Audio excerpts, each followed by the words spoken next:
Hello दोस्तों, नमस्कार। स्वागत है आप लोग का लखनऊ एस्पिरेंट में। जैसा कि आप लोग को पता ही होगा कि UP triple S C PT 2026 का नोटिफिकेशन आने वाला है और इसका नोटिफिकेशन जून में कभी भी जारी हो सकता है। आज हम लोग बात करेंगे यूपी ट्रिपल एस सी पेट के संबंधित। यूपी ट्रिपल एस सी पेट में सिलेबस क्या रहेगा और इसमें फॉर्म डालने के लिए आयु क्या चाहिए और इसमें योग्यता क्या चाहिए और क्या रहेगा इसका एग्ज़ाम पैटर्न और कौन कौन से लोग फॉर्म डाल सकते हैं, इस पे बात होगी। और नई वैकेंसी पीटी के द्वारा कितनी भर्ती आएंगी, इस पे बात होगी। तो जैसा कि हम लोग जानते हैं दोस्तों, इसमें जो UP triple S C PT है, इसके द्वारा प्रीलिम्स एग्ज़ाम होता है और इसके द्वारा वैकेंसी आती है, अलग अलग विभागों में वैकेंसी आती है। और जो नया पेट है, इसके द्वारा कम से कम 30,000 प्लस वैकेंसी आने की संभावना है। तो हम लोग बात करते हैं इसका सिलेबस क्या रहेगा 2026 का। उससे पहले हम लोग ये चीज़ देख लें कि इसमें आयु क्या चाहिए। इसके लिए यूपी ट्रिपल एस सी का पेट का फॉर्म भरने के लिए आपकी एज होनी चाहिए 18 से 40 के बीच होनी चाहिए।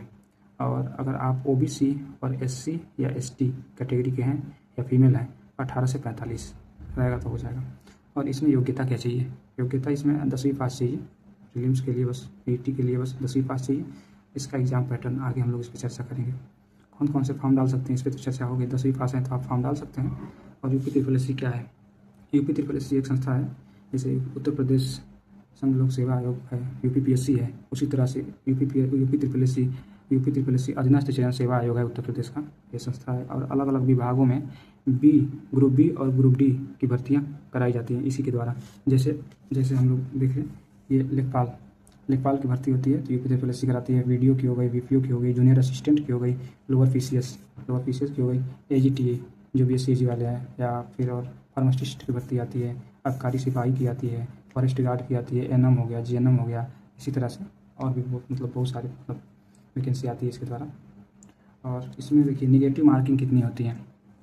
निगेटिव मार्किंग 1/4 होता है, यानी कि 0.25 1/4 की निगेटिव मार्किंग होती है। जैसे आप 4 क्वेश्चन गलत कर दिए और 1 क्वेश्चन सही किए तो बराबर हो जाएगा, ऐसे होता है ये। और इसमें प्रश्न कैसे आते हैं?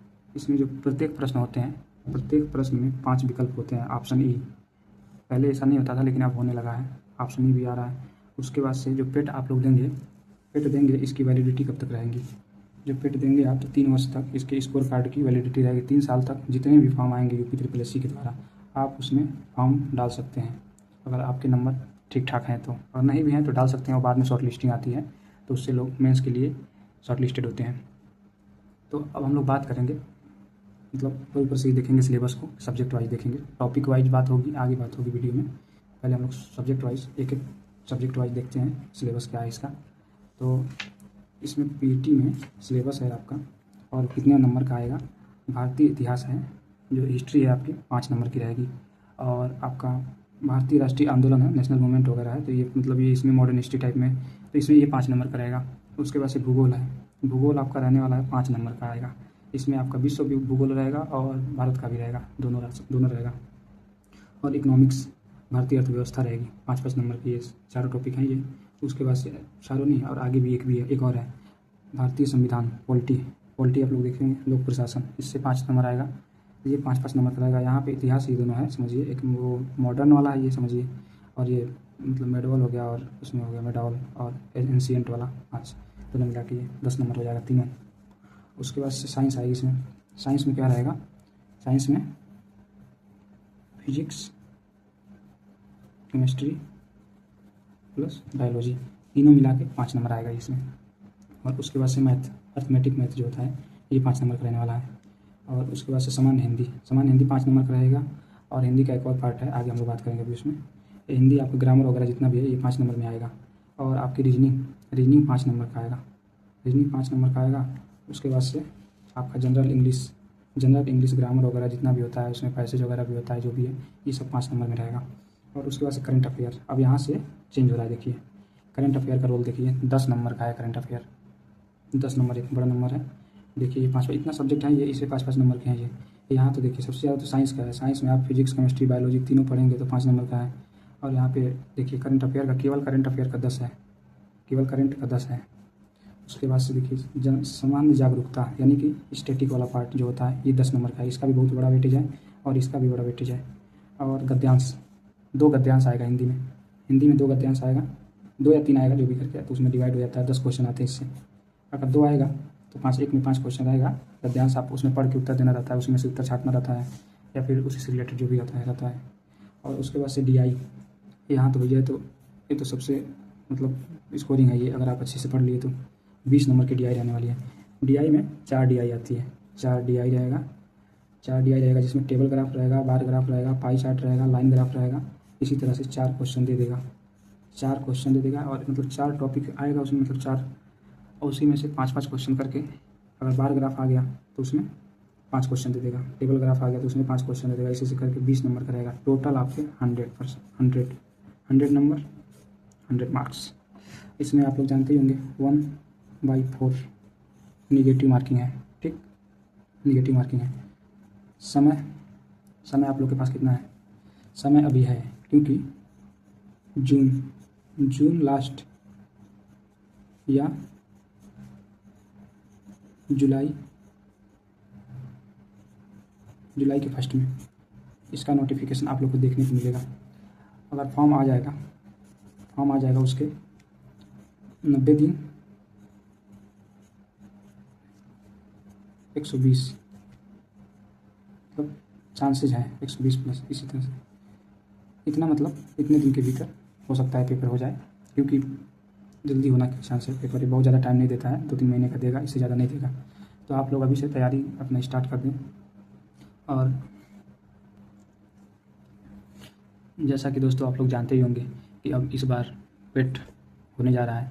पिछली बार पेट में 80+ बच्चे प्रेजेंट थे, बहुत भारी संख्या में बच्चे पेपर देने के, बहुत कम बच्चे एब्सेंट हुए थे, बहुत कम, ये मानिए।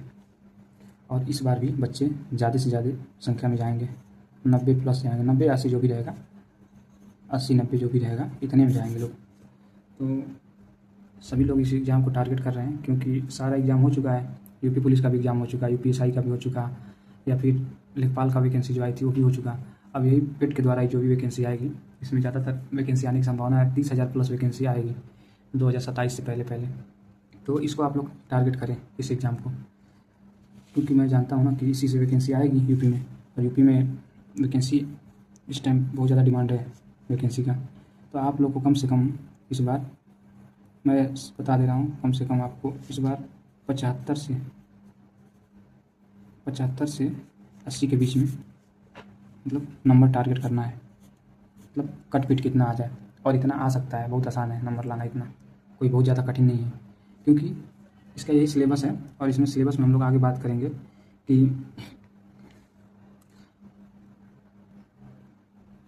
इसमें जो सिलेबस दिया है उसमें एक एक टॉपिक दिया है। जैसे इतिहास है तो इतिहास में टॉपिक दिया है, और आपके नंबर कब इतने आएंगे, मैं बता रहा हूँ कब इतने आएंगे। अगर इतिहास दिया है तो उसमें आपका एक एक टॉपिक दिया है, तो आपको एक एक टॉपिक पढ़ना है, या आप बुक से पढ़ें, मैं बता दे रहा हूँ कैसे पढ़ना है। बुक से पढ़ें, अगर बुक है आपके पास तो, बुक नहीं है यूट्यूब पे उस टॉपिक को सर्च करें। अगर उस पर भी नहीं दिक्कत, उस पर भी मतलब कुछ डाउट हो रहा है या कुछ हो रहा है, आप लोग चैट जीपीटी का हेल्प ले सकते हैं। कम टाइम में पढ़ लेंगे, और मतलब जिनको कम टाइम में पढ़ना है तो इससे कर सकते हैं अपना, मतलब खुद से पढ़ना है तो। और यूट्यूब भी बढ़िया है, अगर आप 1 घंटे में एक टॉपिक को निपटा रहे हैं तो इसमें ज़्यादा थोड़ी दिया है, 6-7 टॉपिक दिया है, 8-10 टॉपिक इसी से दिया है। तो आप इसी से करके 1 घंटे में एक टॉपिक निपट गया, तो आप चाहें तो एक सब्जेक्ट को 2-2, 3-3, 4-4 दिन में निपटा सकते हैं, आसानी से आप लोग निपटा सकते हैं। इसी तरह से नेशनल मूवमेंट भी है, इसका ज़्यादा रोल है। इसको तो भाई आप लोग को पढ़ना पड़ेगा बहुत अच्छे से, इसमें बहुत टाइम देना पड़ेगा। आप लोग को डेली करंट अफेयर देखना स्टार्ट कर दीजिए आप लोग अभी से। 2 से 3 मंथ आप करंट अफेयर देख लेंगे, किसी का भी, जिसको भी आप जानते हो, मतलब यूट्यूब पे जो टीचर हैं, जैसे कुमार गौरव सर पढ़ाते हैं, कुमार गौरव सर हो गए, या फिर आप लोग की मर्जी जहाँ से पढ़ना हो, मैं तो इनको सजेस्ट करता हूँ। ये भाई वनडे एग्जाम के लिए तो ये इनका सब यहीं से फंस जाता है क्वेश्चन। और आप लोग करंट अफेयर देखना स्टार्ट करिए, 1-1 घंटे बस लेक्चर देखिए, उसमें आपका स्टैटिक भी कंप्लीट हो जाएगा। स्टैटिक वाला भी पार्ट वो पढ़ाते रहते हैं, और उसके बाद से कुछ हिस्ट्री, पॉलिटी, जीएस के क्वेश्चन भी लेके आते रहते हैं वो, उससे आप देख सकते हैं अगर चाहें तो। और इसमें इतना ज़्यादा सिलेबस है, 1 2 3 4 5 6 7 8 9 10 11 12 13 14 14 सब्जेक्ट है। 14 सब्जेक्ट है और उसका सही देखिए, 1 2 3 14 15 16 सब्जेक्ट है। 16 सब्जेक्ट है, 16 सब्जेक्ट पढ़ना। अब सोचिए इतना कम टाइम में कैसे आप लोग कंप्लीट करेंगे इसके लिए। अब भाई देखिए एक चीज़ और है, आप लोग इस चक्कर में मत पड़िएगा, मैं पहले बता दे रहा हूँ। जैसे वैकेंसी आएगी यूट्यूब पे देखिएगा, जितने प्लेटफॉर्म हैं सब लोग कोर्स बेचना चालू कर देंगे। तो आप लोग को लगता है कि अगर अगली बार पेट देना है 2026 नहीं, मतलब 2026 नहीं 2027 में पेट देना हो तो उसमें लगिएगा। नहीं तो अगर कोर्स आपको लेना होगा तो ले सकते हैं, उसमें से पूरा नहीं पढ़ेंगे क्योंकि सिलेबस बहुत लंबा रहता है, ख़त्म करवा नहीं पाते हैं लोग, सिलेबस कंप्लीट हो नहीं पाता है जल्दी। तो आप लोग कुछ सब्जेक्ट जो सब्जेक्ट आपका वीक है आप लोग बैच खरीद लीजिए, कोई दिक्कत नहीं है, लेकिन जो सब्जेक्ट में आपको ज़्यादा दिक्कत हो रही है वही पढ़िए वहाँ से। अब पूरा पढ़ने बैठ जाएंगे तो पता चलेगा एक दिन में 10-10 लेक्चर, मतलब 6-7 क्लास 8 क्लास इसे लेके आते हैं। पूरा दिन आदमी लेक्चर ही देखता रहेगा तो वो अपना रिवीजन कब करेगा, नोट्स कैसे बनाएगा, ये दिक्कत आती है। तो आप लोग कोशिश करें बुक से पढ़ें, बुक से पढ़ने की कोशिश करें और उसके बाद से जो टॉपिक में आप फंस रहे हैं या जो टॉपिक आपका वीक है उसको आप लेक्चर के माध्यम से देख सकते हैं या फिर गूगल या ChatGPT से आप सहायता ले सकते हैं, ये हो सकता है। ऐसे सिलेबस कंप्लीट हो पाएगा। और इसकी आप लोग ज़्यादा प्रैक्टिस करें, डी आई को आप लोग लगाना प्रैक्टिस करें। और डी आई कैसे होगा, डी आई पढ़ने के लिए आपको मैथ आना चाहिए, परसेंटेज आना चाहिए, प्रॉफिट एंड लॉस आना चाहिए और रेशियो वगैरह आना चाहिए, मतलब 3-4 मैथ में टॉपिक पढ़ना पड़ेगा। तो हम लोग अगले वीडियो में बात करेंगे, वीडियो बहुत लंबी हो जाएगी और एक दिन मैं सिलेबस का इसका पूरा एक टॉपिक कैसे पढ़ना है, एक टॉपिक पे मैं वीडियो लेके आऊँगा और एक टॉपिक पे वीडियो लेके आऊँगा, कहाँ से पढ़ना है कैसे पढ़ना है उसमें सारी बातें होंगी। और इसमें तो मैंने आप लोगों को बता दिया और आप लोग अभी से पढ़ना चालू कर दीजिए, एक सब्जेक्ट उठाइए और डेली मतलब अभी से 2 सब्जेक्ट या 3 सब्जेक्ट लेके चल सकते हैं आप, 2 या 3, उसमें ज़्यादा बोरिंग नहीं लगेगा। आप लोग पढ़ते रहेंगे 2-2 3-3 घंटा एक सब्जेक्ट पे दीजिए और ऐसे करके एक सब्जेक्ट खत्म करने की कोशिश करिए क्योंकि समय बहुत कम है, समय कैसे निकलेगा पता नहीं चलेगा, 2-3 महीना निकल जाएगा इससे। तो आप लोग एक सब्जेक्ट निपटाइए और उसके बाद अभी हम एक और वीडियो लेके आऊँगा क्योंकि अभी थोड़ा सा समय नहीं मिल पा रहा है। तो मैं अभी आया हूँ लाइब्रेरी से तो थोड़ा सोचा हूँ कि एक वीडियो डाल दूँ इस पर। चलिए दोस्तों, हम लोग अगले वीडियो में जैसे जो सिलेबस का एकदम स्पेशली सिलेबस के हिसाब से एकदम पूरा फुल डिटेल में वीडियो आएगा, फुल डिटेल में सिलेबस का वीडियो आएगा और उसमें एक सब्जेक्ट और एक टॉपिक पे बात होगी जो चैप्टर वाइज दिया गया है और उस पर बात होगी, वो वीडियो रहेगा, उसमें आप लोग पूरा डिटेल देख सकते हैं। अभी बस बहुत जल्द आप लोग के पास वीडियो जाएगा वो। तो ठीक है दोस्तों, तो हम लोग वीडियो को यहीं एंड करते हैं और अगर आप कोई भी डाउट लगे इसमें तो आप लोग कमेंट कर सकते हैं, कमेंट के माध्यम से आप लोग अपनी राय दे सकते हैं। जैसा कि आप लोग को कोई भी डाउट हो तो आप लोग अपनी राय दें, हमको इसमें दिक्कत है तो हम बता देंगे आप लोग को या रिप्लाई दे देंगे। ठीक है दोस्तों, धन्यवाद, बाय बाय।